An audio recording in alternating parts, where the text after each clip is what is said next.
வணக்கம் நண்பர்களே, நான் உங்கள் அஸ்ட்ராலஜர் சிவலிங்கம் பேசுகிறேன். இன்றைய பதிவில் எதை பற்றி பார்க்க போகிறோம்னு பார்த்தீங்கன்னா, நம்ம சேனலில் ஒவ்வொரு நட்சத்திரத்தையும் பற்றி விரிவாக பார்த்துக்கிட்டே வர்றோம். அந்த வரிசையில் நாம் இன்றைக்கி திருவோண நட்சத்திரத்தை பற்றி இந்த பதிவில் பார்ப்போம். திருவோண நட்சத்திரக்காரர்கள் பயன்படுத்த வேண்டிய சின்னங்கள் என்னென்ன, அவர்களோட குணாதிசயங்கள் என்னென்ன, அவர்கள் வாழ்நாளுக்கான முழு பலன்கள் என்னென்ன, அவர்கள் செய்ய வேண்டிய பரிகாரங்கள்லாம் என்னென்ன, அவர்களுக்கு ஆகாத நட்சத்திரம் எது, அதிர்ஷ்டம் தரக்கூடிய நட்சத்திரம் எது அப்படிங்கிறத பற்றி விரிவாக இந்த பதிவில் பார்ப்போம். சரி, வாங்க வீடியோக்குள்ளே போகலாம். 27 நட்சத்திரத்தில் 22வது வரக்கூடிய நட்சத்திரம் திருவோணமாகும்.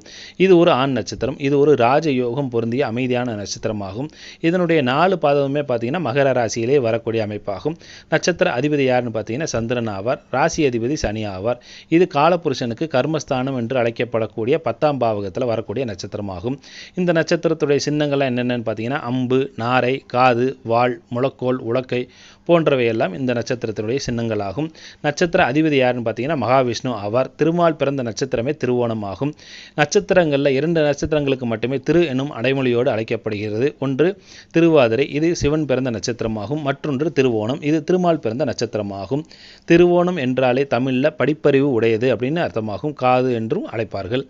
இந்த நட்சத்திரத்தில் பிறந்தவர்களுடைய குணாதிசயம்லாம் எவ்வாறு இருக்கும் பார்த்தீங்கன்னா, செயலில் மந்த நிலை உடையவர்களாக இவர்கள் இருப்பார்கள். ஆனால் கல்வியில் சிறந்தவர்களாக இருப்பார்கள். சில பேருக்கு படிப்பறிவு ஜாதக ரீதியாக இருக்கக்கூடிய 2, 4, 9ஆம் பாவங்கள் பாதிக்கப்படும் பொழுது கல்வி அறிவு பாதிக்கப்பட்டாலும் கூட அனுபவ அறிவோடு பிரகாசிக்கக்கூடியவர்களாக இவர்கள் இருப்பார்கள். வாழ்வில் ஒவ்வொரு நாளும் தான் பெறக்கூடிய அனுபவங்களை கற்று வாழ்க்கையை படித்து கொண்டே வரக்கூடியவர்களாக இவர்கள் இருப்பார்கள். திருவோணத்தான் பரிமள பிரியன் என்ற பழமொழியே உண்டு. இவர்கள் அடிக்கடி காதலில் விழுந்து அதில் தோல்வியும் சந்திப்பார்கள். இது சுக்கிரனின் தோஷம் பெற்ற நட்சத்திரமாகும். அதிகம் காதல் திருமணம் செய்யக்கூடியவர்கள் திருவோண நட்சத்திரக்காரர்கள். திருமண வாழ்வில் சற்று நிறைவற்ற தன்மை காணப்படும். சிக்கன பேர்வழிகளாக இவர்கள் இருப்பார்கள். அவசியம் இல்லாமல் பணத்தை செலவு செய்ய மாட்டார்கள். வாசனை திரவியங்களின் மேலே அதிகமாக நாட்டங்கள் இருக்கும். எப்பொழுதுமே சுத்தமாகவும் சுகாதாரமாகவும் இருக்கக்கூடியவர்களாக இருப்பார்கள். உள்ளுணர்வு மிக்கவர்களாக இவர்கள் இருப்பார்கள். எதிர்காலத்தை கணிக்கக்கூடிய ஆற்றலும் சில பேருக்கு உண்டாகும். அடுத்தவர்களை எடை போடுவதில் திறமையானவர்களாக இவர்கள் இருப்பார்கள். எப்பொழுதுமே எதிலுமே ரகசியம் காக்கக்கூடியவர்களாக இருப்பார்கள். எதையுமே வெளிப்படையாக வெளிக்காட்டிக்க மாட்டாங்க. சுகபோகத்தை அதிகம் விரும்ப மாட்டார்கள். ஆன்மீகத்தில் அதிக நாட்டமும் குருவின் மீது அதிக பற்றும் வைத்திருப்பார்கள். சாஸ்திர சம்பிரதாயங்களை ஏற்று நடக்கக்கூடியவர்களாக இவர்கள் இருப்பார்கள். அதில் அதிக நம்பிக்கையும் வைத்திருப்பார்கள். இவர்களை முழுவதுமாக நம்ப முடியாது. காரியவாதிகளாக இவர்கள் இருப்பார்கள். இவர்களுடைய காரியத்தில் கண்ணும் கருத்துமாக இருப்பார்கள். சுய பச்சாதாபம் உடையவர்களாக இவர்கள் இருப்பார்கள். அன்புக்கு பாசத்திற்கு ஏங்கக்கூடியவர்களாக இவர்கள் இருப்பார்கள். எதையுமே ஆராய்ந்து பார்க்கும் குணம் இவர்களிடம் காணப்படும்.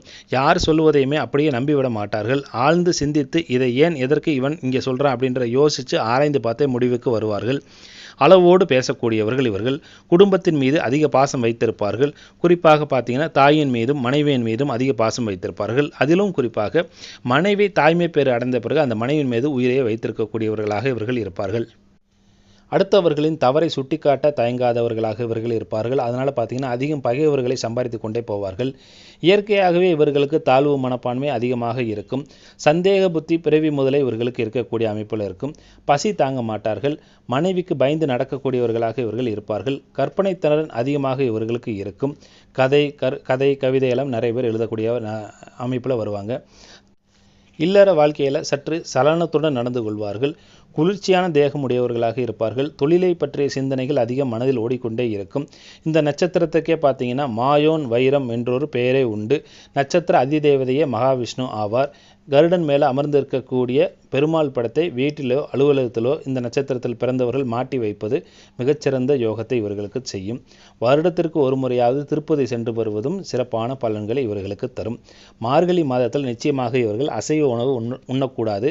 அதை தவிர்ப்பது நல்லதாகும். புரட்டாசி மாதமும் மார்கழி மாதமும் நான்வெஜ் சாப்பிடாமல் விரதம் இருப்பது இவர்கள் லைஃப்பில் எப்பொழுதுமே நல்லது செய்யும். ஆண்டாளுடைய திருப்பாவையை படிப்பது இவர்களுக்கு நல்லதாகும். திங்கட்கிழமையில் தூய வெள்ளை நிற ஆடைகளை அணிந்து கொள்வது இவர்களுக்கு காரிய வெற்றியை தரக்கூடிய அமைப்புகளை இவர்களுக்கு தரும். இந்த நட்சத்திரத்தில் பிறந்தவர்கள்லாம் யாருன்னு பார்த்தீங்கன்னா ரஜினிகாந்த், சாய்பாபா, பொய்கை ஆழ்வார், வேதாந்த தேசிகர், வாமனன், விபீஷணன் இவர்கள்லாம் இந்த நட்சத்திரத்தில் பிறந்தவர்கள் ஆவார்கள். இந்த நட்சத்திரம் பார்த்தீங்கன்னா பொருள் தத்துவத்தில் இருக்கக்கூடியது. ராசியும் பொருள் தத்துவத்தில் இருக்கக்கூடிய அமைப்பில் வருது. ஸோ தொழில் மேன்மையை அடைய வேண்டும் என்ற வெறியும் எண்ணமும் அதிகமாக இவர்களிடம் காணப்படும். பணம் அதிகமாக சம்பாதிக்க வேண்டும் என்ற எண்ணம் மேலோங்கி இருக்கக்கூடிய நிலை இவர்களிடம் காணப்படும்.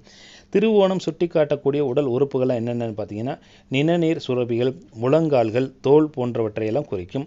சிரங்கு, மேகப்படை, தோல் நோய், சிறு சிறு கொப்பளங்கள், வாத நோய், நுரையீரல் தொற்று, மோசமான அஜீரணம், சர்க்கரை நோய், சிறுநீரக கோளாறு, ஹெரிடிட்டரியாக வருவது, அதாவது பாரம்பரியமாக வரக்கூடிய நோய்கள் எல்லாமே இவர்களுக்கு வருவதற்கான அமைப்புகள் உண்டு ஜாதகத்தை பொறுத்து.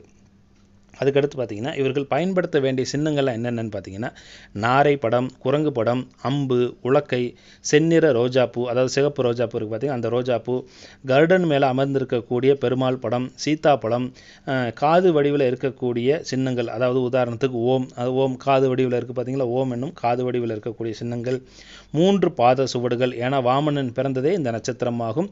ஆக 3 பாத சுவடுகள் குறிக்கக்கூடியது, மயில், அல்லிப்பூ, இந்த பொருட்கள் எல்லாமே இந்த பொருட்களோ அல்லது இந்த சின்னங்களோ அல்லது இந்த பழங்களோ வாழ்க்கையில் பயன்படுத்தும் போது இவர்களுக்கு நல்ல யோகத்தை இவர்களுக்கு செய்யும். அதுக்கடுத்து பார்த்தீங்கன்னா திருவோண நட்சத்திரத்தில் தோன்றிய சித்தர்கள் யாருன்னு பார்த்தீங்கன்னா தட்சணாமூர்த்தி சுவாமிகள் ஆவார். இவரது ஜீவசமாதி பாண்டிச்சேரியில் உள்ளது. ஆக வாய்ப்பு கிடைக்கும் பொழுது ஒரு தடவை போயிட்டு வருவது நல்ல சிறந்த அமைப்பாக இருக்கும் இந்த நட்சத்திரத்தில் பிறந்தவர்களுக்கு. இந்த நட்சத்திரத்தில் அந்த நட்சத்திரக்காரர்களுக்கு ஆகாத நட்சத்திரம்லாம் எதுன்னு பார்த்தீங்கன்னா திருவாதிரை, மகம், பூரம், இந்த 3 நட்சத்திரமும் இவர்களுக்கு ஆகாத நட்சத்திரமாகும். இந்த நட்சத்திரத்தில் பிறந்தவர்களும் இவர்களுக்கு அவ்வளவு தூரத்துக்கு செட் ஆக மாட்டாங்க. அவர்களோடு சேர்ந்து பயணிப்பதும் இவர்களுக்கு சிறப்பாக இருக்காது. அதுக்கடுத்து இவர்களுக்கு வெற்றியை தரக்கூடிய நட்சத்திரங்கள்லாம் எதுன்னு பார்த்தீங்கன்னா சித்திரை, விசாகம், கேட்டை, பூராடம், அஸ்தம், சுவாதி நட்சத்திரம். இந்த நட்சத்திரங்கள் எல்லாம் இவர்களுக்கு செட் ஆகக்கூடிய நட்சத்திரமாகும். இவர்களோடு சேர்ந்து பயணிப்பது இவர்கள் வாழ்க்கையில் நல்ல அதிர்ஷ்டத்தை உண்டு பண்ணும். இவர்கள் வணங்க வேண்டிய தெய்வங்கள்லாம் என்னென்னு பார்த்தீங்கன்னா திருப்பதி வெங்கடாஜலபதி, அதுக்கு அடுத்தாப்புல பார்த்தீங்கன்னா அனைத்து பெருமாள் கோயில்களுக்கும் சென்று வழிபாடு செய்வது சிறப்பான அமைப்பாகும். ராஜராஜேஸ்வரி அம்மனை வழிபாடு செய்வது சிறப்பு. அங்காள் அம்மனை வழிபாடு செய்வதும் இவர்களுக்கு சிறப்பான அமைப்பாகும். பௌர்ணமி தோறும் சக்தி வழிபாடு செய்வது, அபிராமி அந்தாதி படிப்பது இவர்களுக்கு சிறப்பு தரக்கூடிய அமைப்பாகும். வாழ்க்கையில் இருக்கக்கூடிய தடங்கல்கள், தாமதங்கள், போராட்டங்களை நிவர்த்தி செய்யக்கூடிய அமைப்புகள் இந்த வழிபாட்டுக்கு உண்டாகும்.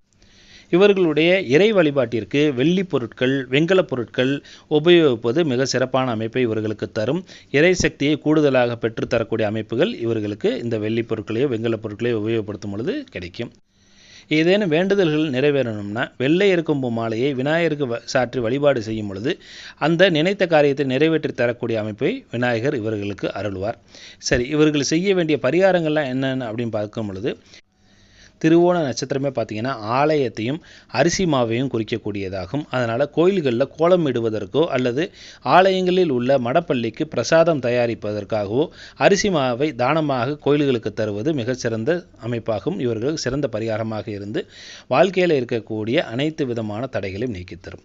அதற்கடுத்தாப்புல சிறந்த பரிகாரம் எதுன்னு பார்த்தீங்கன்னா ரோட்டோரத்தில் இருக்கக்கூடிய யாசகர்களுக்கும் அல்லது மனநலம் பாதிக்கப்பட்டவர்களுக்கும் தயிர் சாதமும் தண்ணீர் பாட்டிலும் சேர்த்து இணைத்து தருவது, அவர்கள் வயிறார சாப்பிடும் பொழுது மனதார தண்ணீர் குடிக்கும் பொழுது அவர்கள் உங்களை மனதார வாழ்த்துவார்கள். நிச்சயமாக அந்த வாழ்த்துக்களும் அந்த பசியாறக்கூடிய நினைப்புகளும் உங்கள் வாழ்க்கையில் மென்மேலும் பல வளர்ச்சிகளையும் உண்டாக்கி சுபிஷங்களையும் அள்ளித்தரும் என்று கூறி உங்களிடமிருந்து விடைபெறுகிறேன். மீண்டும் நல்லதொரு பதிவில் உங்களை சந்திக்கும் வரை நன்றி, வணக்கம்.